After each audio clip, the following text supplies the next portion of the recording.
Welcome back, everybody. So I wanted to give you guys a taste of what it's like to pick with this homemade modification that I did on this Chinese stainless steel disc detainer tool, as noted in my last video.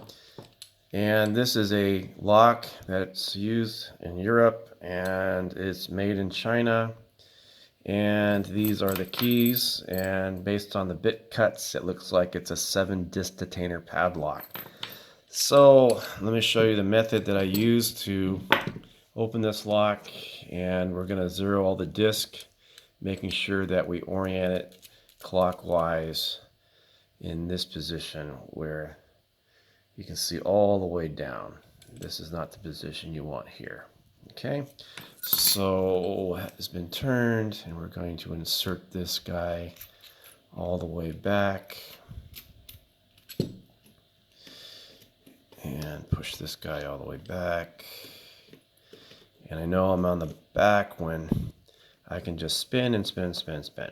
Okay, so I'm going to carefully pull the tool out, and I'm going to catch the bottom disc. And now I'm on that bottom disc. I'm going to insert this guy inside here. Okay, so now I'm using rotational pressure on that back disc, and now I'm feeling for the disc, and it looks like on number 6 I'm in a gate. Let's go to 7 or 5.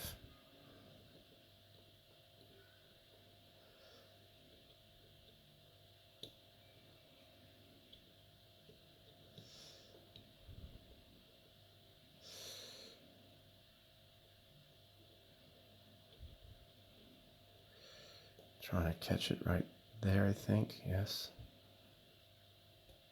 Yes, that feels like a gate. Going on to the next one. Based on the rotational angular displacement that I'm seeing, noted by the set screw here, looks like that's a gate. I'll leave it alone, but I might come back to it. Going on to the next one. Right here. Looks like I'm also in a gate.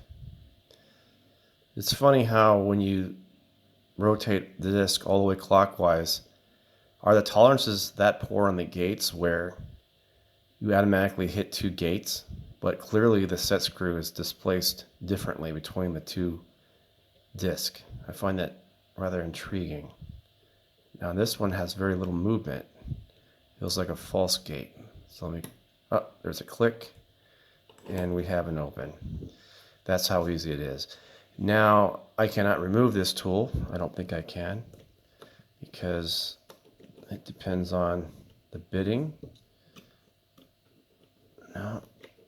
So she's locked in place until I decide to close it back up. But this is how easy it is to pick with this tool. And if you guys want to purchase this set of tools on AliExpress, I highly recommend putting some extra love into it. You're going to find some fantastic results when working with these Chinese produced locks. And by the way, I would never recommend this lock for outdoor use. It's more of a whipping than it is a lock. The edges are so sharp that it's going to rust out in no time. I don't know why they did that, but obviously they're trying to save on cost. That's all I have for you today, guys. Thanks for watching.